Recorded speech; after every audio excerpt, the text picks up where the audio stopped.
Hello everyone, welcome to another installment of Driving Newfoundland. In episode 8, we take you south from New Perlican to check out the Hart's Content Lighthouse. We then take Highway 74 to Victoria and merge onto Highway 70 to Harbour Grace, where we stop and check out a plane Amelia Earhart flew, called the Spirit of Harbour Grace. We then check out the Conception Bay Museum and the Old Courthouse. We do a return trip, but because of a wildfire, Highway 70 North was closed, so we had to backtrack on Highway 74 and Highway 80 to check out the northern tip where we explore Old Perlican. We stop for a bite to eat at the awesome mess tent Poutinerie. With full bellies, we stop for some pictures from Lloyd's Lookout and a final stop and hike into Hant's Harbour Lighthouse. So sit back and relax, grab some snacks, and join us on episode 8 of Driving Newfoundland. Don't forget to like, share, and subscribe. Have you been to Newfoundland? Let us know of your adventure in the comments below. You can also check out 7 other videos of our Newfoundland adventure. Check them out. Enjoy!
The Hart's Content Lighthouse was built in 1901.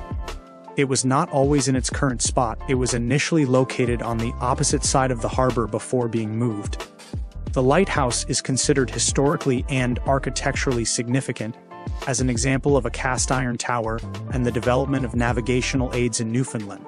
It also represents the socio-economic development of the Hart's Content community. The lighthouse has been officially designated as a heritage lighthouse. It is a major tourist destination for the town. Hart's Content is actively developing its heritage tourism, with the lighthouse being a key component of this effort.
The history of Carbonear. The harbor was known to migratory fishermen before English settlers arrived, and they named it Carbonear. Although the first official English settlement was in nearby Cupids in 1610, Carbonear is mentioned in the settlers' journals and letters from that period. The town grew as a fishing and trading hub, with its name appearing in early records. In 2023, revitalization efforts unearthed stone cellars dating back to the 17th century, providing a glimpse into the town's past. In 1957, Dr. Augustus Rowe founded Carbonear's first hospital, raising funds to establish the community's regional medical center. Throughout the 20th and 21st centuries, Carbonear has been a regional center for commerce, education, and healthcare. As of the 2021 census, the population was 4,770, a slight decline from the 2016 figure.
Highway 75 is a component of the larger provincial highway network and a part of the Veterans Memorial Highway, which connects many communities in Conception Bay North.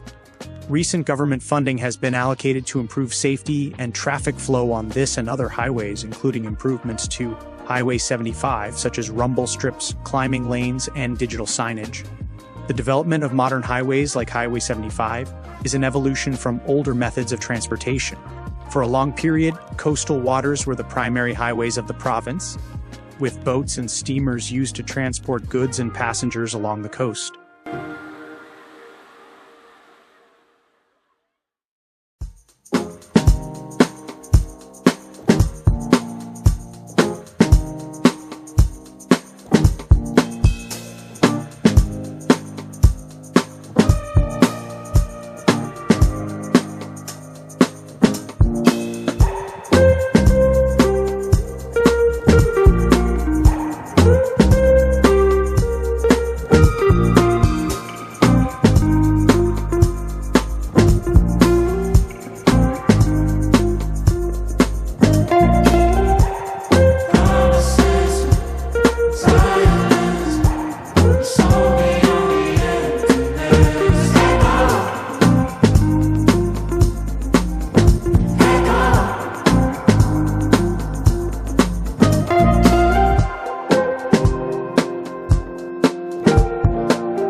mid-1500s, Harbor Grace was a major harbor for European fishermen, and the name is likely a variation of the French Havre de Grace.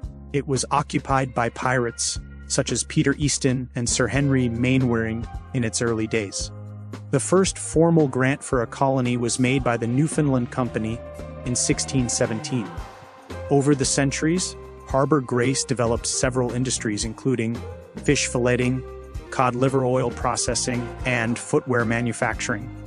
The town has also been the seat of a Roman Catholic bishop since 1856. Harbor Grace became an important center for early aviation attempts. In 1927, locals built Newfoundland's first permanent airstrip to support an attempted around-the-world flight. On May 20, 1932, Amelia Earhart departed from Harbor Grace, becoming the first woman to fly solo across the Atlantic Ocean. She successfully landed in Northern Ireland. A memorial to Earhart exists in Harbor Grace to commemorate this event.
The Spirit of Harbor Grace was manufactured in 1943 by the Douglas Aircraft Company in California, on charge to the United States Air Force.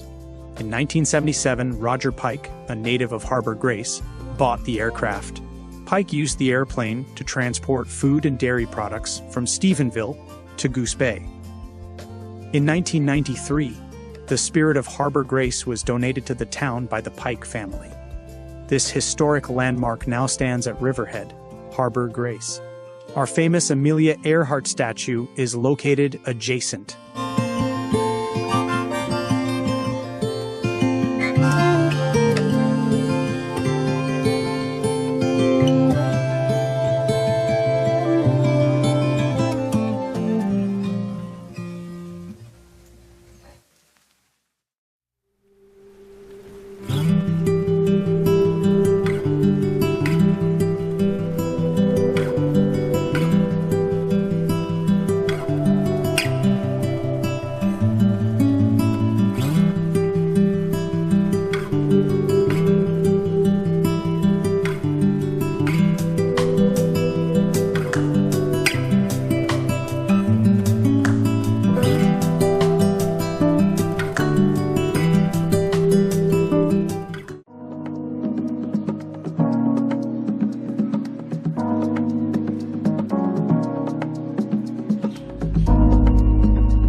The Conception Bay Museum is located at 1 Water Street East, Harbor Grace, inside the old Customs House.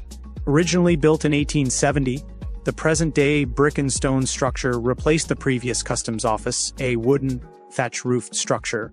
Nearby, the pirate Peter Easton constructed fortifications at Capeland Cove, circa 1612. George Tapp is credited as the architect of the Customs House, having been sent to Harbor Grace to build such a stone structure in the 1860s. Reports say that the Gordon family lived upstairs immediately after its completion and are believed to be its first inhabitants. Any boats coming in and out of the harbor would be subject to tariffs and checks from the customs officer. The officer would work and live inside the building with his wife and children. The servants' quarters was located on the 3rd floor. The old servants' staircase can be seen in the sewing room, adjacent to the museum's aviation room.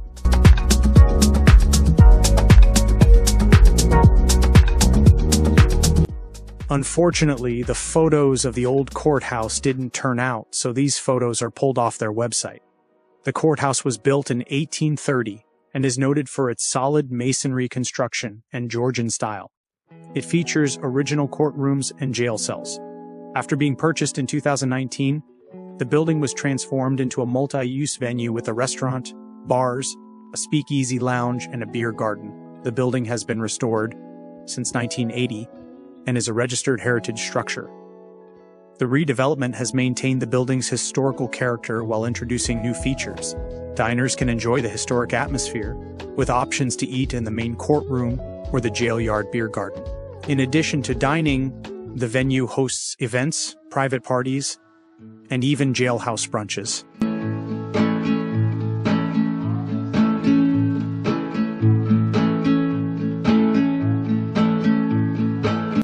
We have backtracked to New Perlican and are heading north on Highway 80.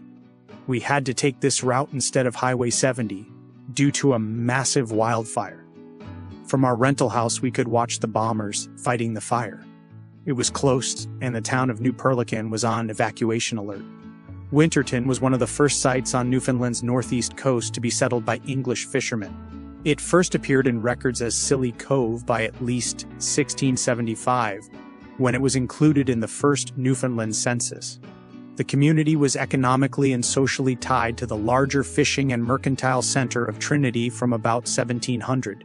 Trade was dominated by the Dorset port of Poole, with a branch of the Poole Trinity firm Jeffrey Street operating in Winterton. Many of the pioneer settlers were brought to the area by the Jeffrey Street firm from the Poole neighborhood. In the early 1800s, fishermen began doing business with firms like Slade and Kelson at Heart's Content and Job Brothers at Hant's Harbor after the decline of the Poole Trinity firms. In 1912, the name was changed from Silly Cove to Winterton to honor Sir James Spearman Winter, a former Prime Minister of Newfoundland. The community's economy has long been based on fishing, with the shore fishery supplemented by participation in the Labrador fishery. Boat building was also a significant local industry. After the cod moratorium in 1992, outmigration became a major problem for the community. Halibut farming is seen as a potential, though small, economic opportunity, and the amalgamation of surrounding towns is considered a potential solution for consolidating services. The Wooden Boat Museum is located in Winterton and showcases the importance of wooden boats in the community's history through its displays and workshops. The Winterton Veterans Memorial, built in 1948, commemorates veterans of the First and Second World Wars, the Korean conflict, and UN and NATO peacekeepers.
We do a nice drive through Hant's Harbor on our way back, but here is some history of this beautiful village.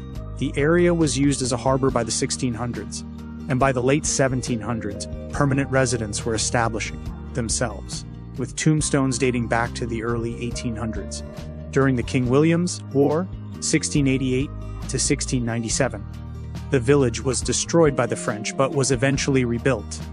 The population grew slowly in the 18th century due to British laws against permanent settlement, but once relaxed, growth accelerated.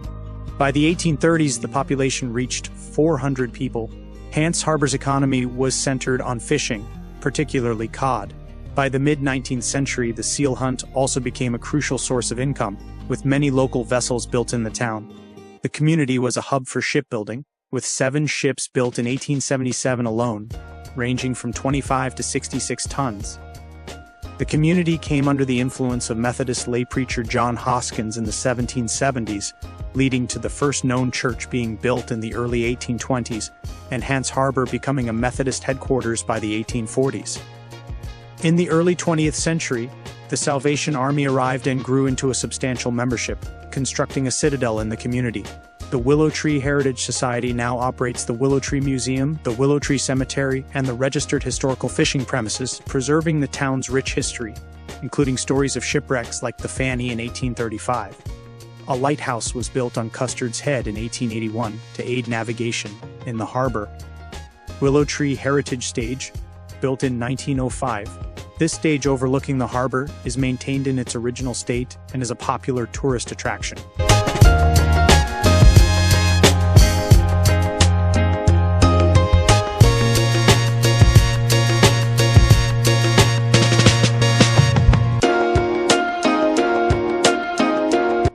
New Chelsea has a history rooted in seasonal fishing and permanent settlement in the late 1700s and early 1800s by families from nearby communities like Old Perlican.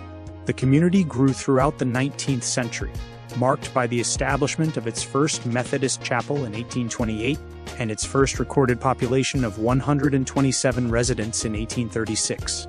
In the 20th century, the economy and population fluctuated, with significant events including the construction of a Pentecostal school in 1965 and the decline of the fishing industry, leading to a smaller, more residential community by the late 1900s.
Brownsdale, the community was originally named Lance Cove South.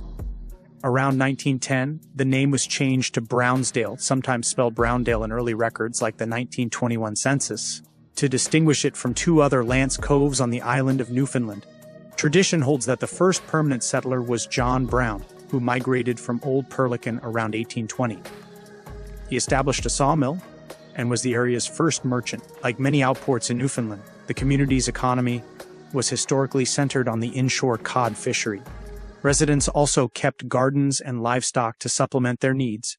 The area first appears in the 1864 Hutchinson's Newfoundland Directory, listing 9 permanent settlers in Lance Cove.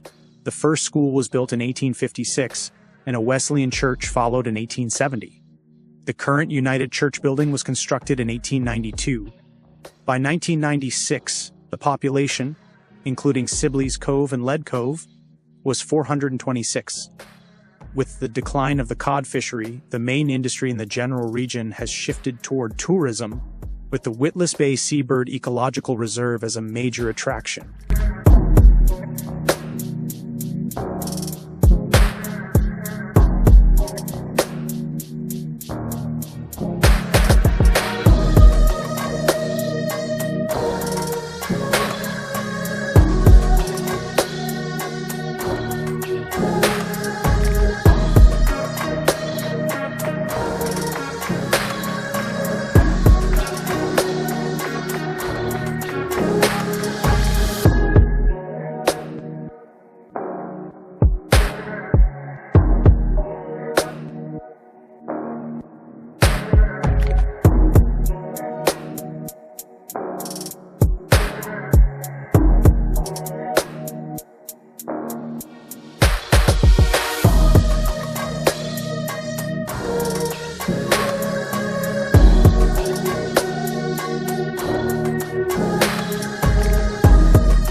Lead Cove's history is tied to its earliest settler, Abraham Button, in 1870, who was possibly led to the area by the Lead Grey Rocks.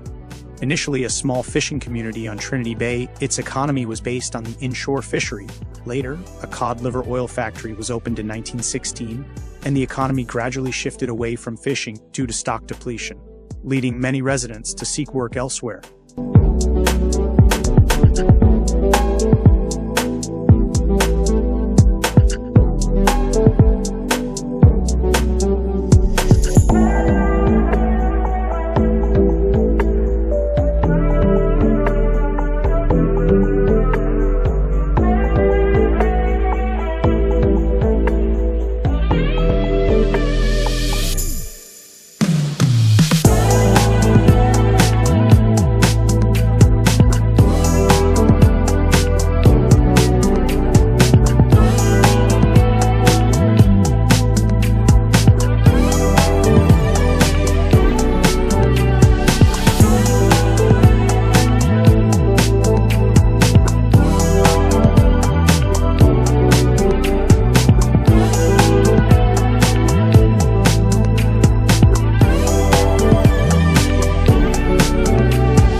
In 1 kilometer, we reach the intersection of Route 70. Here, we will make a right turn to go as far as we can but stay out of the wildfire area. Route 70, also known as Roach's Line and Conception Bay Highway, is a 109-kilometer-long north-south highway on the Avalon Peninsula. The highway also carries the designation of Bacalhau Trail for its entire length.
On our way back, we take a short drive through the Old Perlican town site.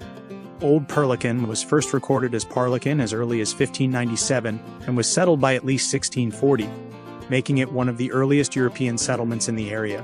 The addition of Old came later to distinguish it from a nearby location called New Perlican. The town is situated on the northern tip of the Avalon Peninsula. Old Perlican is known for its many hiking trails, so if you have time, enjoy some of the scenic hikes in and around the area.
Caplan Cove was first settled in the early 1800s, likely by fishermen from Greats Cove and Conception Bay.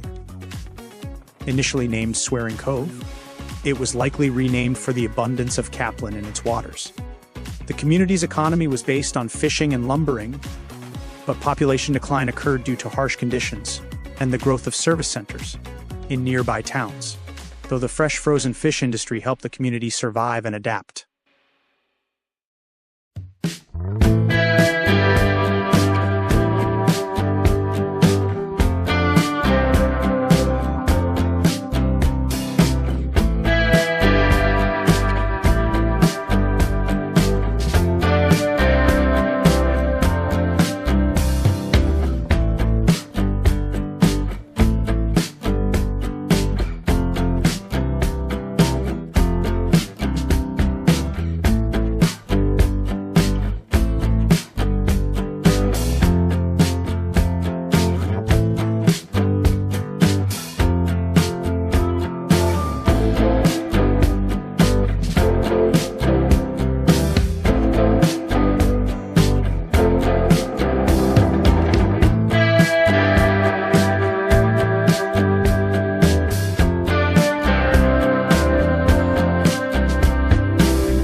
The history of Lower Island Cove is tied to the broader history of settlement in the region, including early indigenous habitation and the later arrival of European settlers, primarily from England and Ireland, who came to fish and establish permanent communities.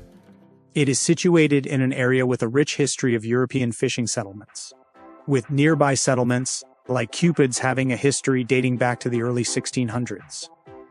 The community has a modern population of 245 as of the 2021 census.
Take the next left to have a bite to eat.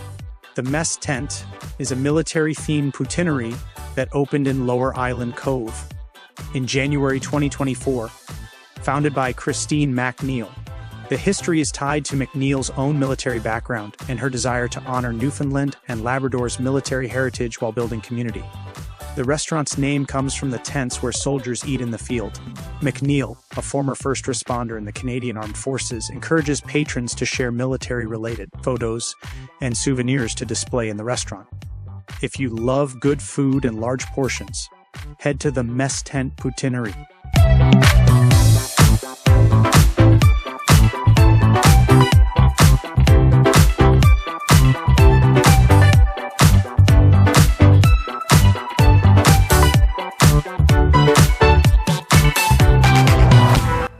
Our bellies are full and time to start heading back towards Old Perlican, but first stop at Lloyd's Lookout.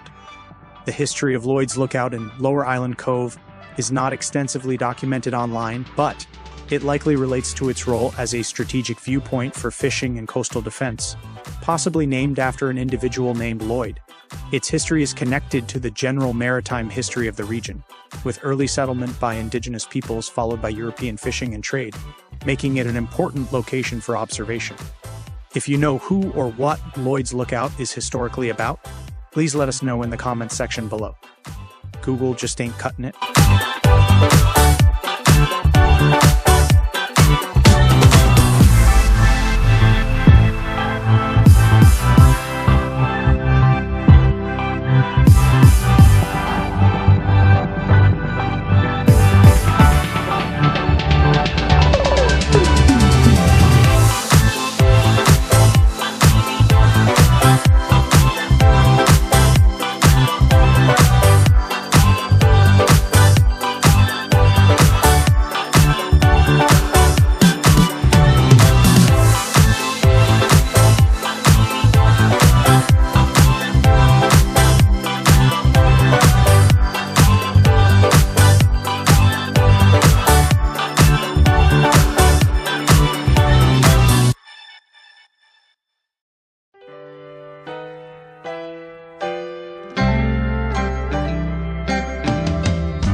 We arrived back in Old Perlican. There was much to see, and as always, not enough time to see it. We just took a quick drive towards the inlet to check out the beautiful landscape.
Newfoundland House of Assembly received a petition from inhabitants of Trinity Bay in 1880, calling for a lighthouse at Hant's Harbor, and the following year, a wooden octagonal tower attached to a one-story store with a pitched roof was built on Custard's Head. An argon lamp was used in an 8th-order lens to produce a fixed white light at a focal plane of 19.8 meters. The lantern room was glazed with triangular panes, and the tower and store were painted white. As the age of sail passed, fewer vessels from Hant's Harbor were involved in the seal hunt, while 8 vessels carrying 294 men had sailed from Hant's Harbor in 1853. 2 decades later, only 2 vessels with 64 men participated in the seal hunt. Steam-powered vessels ported in St. John's and Harbor Grace became the dominant players in the seal fishery, and sealers from Hant's Harbor were employed on them. The first keeper of the lighthouse was W. Soper, and he was still in charge in 1885, when complaints were made that the light makes but a very indifferent appearance during the earlier hours of the night, but improving as time passed. Keeper Soper was contacted regarding the matter, and though his reply was defensive, it was judged an admission of the correctness of the charges. The inspector warned Soper to be more careful in the future, and he apparently was, as the report for 1889 listed the station as being in good order and well cared for. In 1893, a 6th-order lens was installed in the lantern room in place of the original 8th-order lens, and the improvement was much appreciated in the locality. Starting in 1914, the tower was listed in the annual light list as being square instead of octagonal, but the focal plane remained 19.8 meters. The fuel for the light was changed from kerosene to acetylene gas in 1931, and its characteristic was altered from fixed white to flashing white. The present square, pyramidal lighthouse was built in 1957, according to the Canadian Coast Guard. The tower stands 9 meters tall, and the focal plane remains 19.8 meters, as it always has been. The lantern room with its triangular panes appears to be the original from 1881. Commercial electricity was strung to the lighthouse in 1968, and B. Ash was awarded a contract to service the light. Realizing the tourism potential of the site, Lower Trinity South Development Association has created a picnic site near the lighthouse. The parking area is right at the trailhead.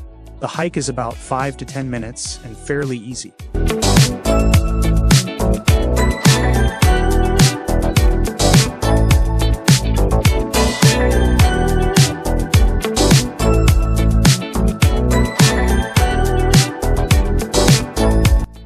This concludes episode 8 of Driving Newfoundland. Thank you for joining us on our adventure.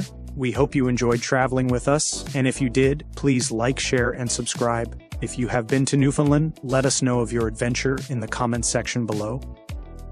Stay tuned for episode 9, where we see our first moose. We venture to Cape Bonavista and Elliston to watch the puffins in 80-kilometer winds. Well worth it though, and a highlight of our adventure. Once again, thank you for riding along with us and enjoying Newfoundland as we did. Take care and see you in the next video.